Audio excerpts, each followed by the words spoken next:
Rishus, the Rosh Hashiva, the Beis Din, the Hanhala, respected guests. When I was asked to speak at this graduation, I tried to decide what exactly I should speak about. As a Musmach, I could speak about Rabbi Torsky and all of the tremendous aspects that he brings to the Smicha Chavura. I could speak about the environment that's been created for us at Theological College to learn in. I could say something general about learning Torah. I wanted to choose a different route. I wanted to talk about the Smicha Chavura, about the group of Talmidim that we have learning here. It seems appropriate, as the Gemara both in Makos and Tanya says, I learned much from my Rabbeim, but even more from my Chaverim. So it seemed appropriate that I take this time to talk about my Chaverim. The Gemara just before the one I just quoted in Tanis, when discussing the understanding of the pasuk of Halokod Varika Eish Hashem, the Gemara says, Ma Eish Einu Dolik Yefidi, just as fire is not lit on its own, it needs to be lit from something. Af Divrei Torah Ein Miskayim B'Yefidi. So too the words of Torah cannot exist alone. The Gemara further proceeds to say a similar idea from the pasuk of Cheret Al Abadim V'Alu. Destruction is upon loners and they will be foolish, which means Cheret, destruction is upon those who learn by themselves, and furthermore, they will become foolish if they learn by themselves.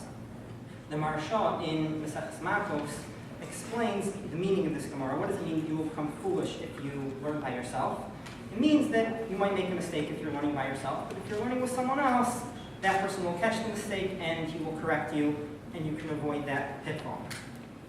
The Gemara still, slightly earlier on the Daf and Tanis, says, Shnei Talmidei Chachamim mechadlim ze'ezev halacha. Two Talmidei Chachamim sharpen one another in halacha.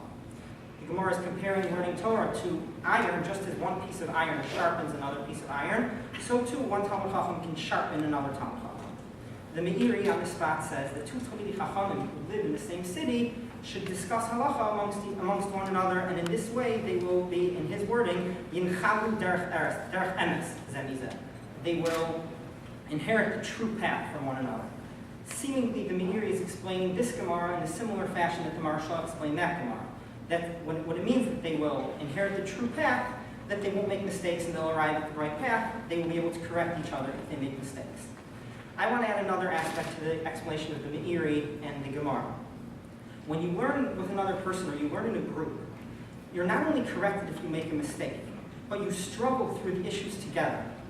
You really question it, you really get into it, you start screaming at each other. And that's a different kind of learning. Learning with the Rebbe, while productive, you don't actively participate as much. For the most part, your Rebbe is telling you over a piece of Torah, and you listen to it, you internalize it, you process it. Learning with Chaverim is different. You're more active. You work with each other to try and understand the subject. You feel more accomplished. You remember it better. It means more to you. It is mechadeh. It sharpens your learning. This is what happens every day in the Smicha Chavura, not only within each chavrusa, but without the entire chavura.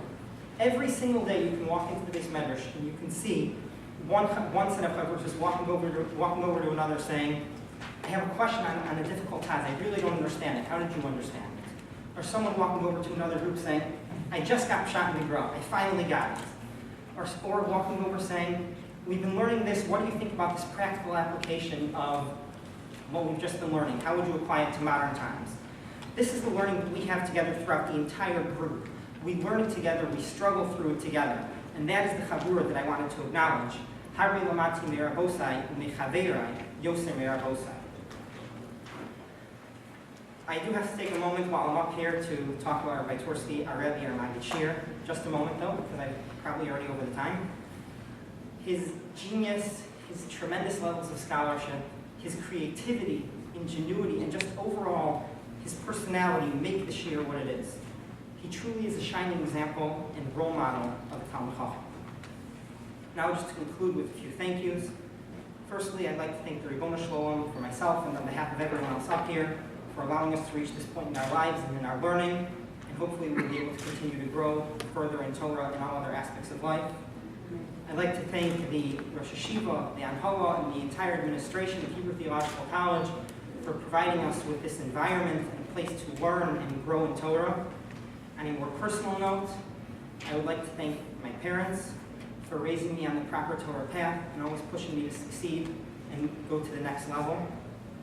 Finally, I'd like to thank my wife, just simply for everything. I guess to give a shout out to the general studies aspect of Hebrew Theological College, my sine qua non, which roughly translated means without which not. I can't do anything without her. She constantly pushes me to be better and to grow, and I want to thank her for that. Thank you all for coming.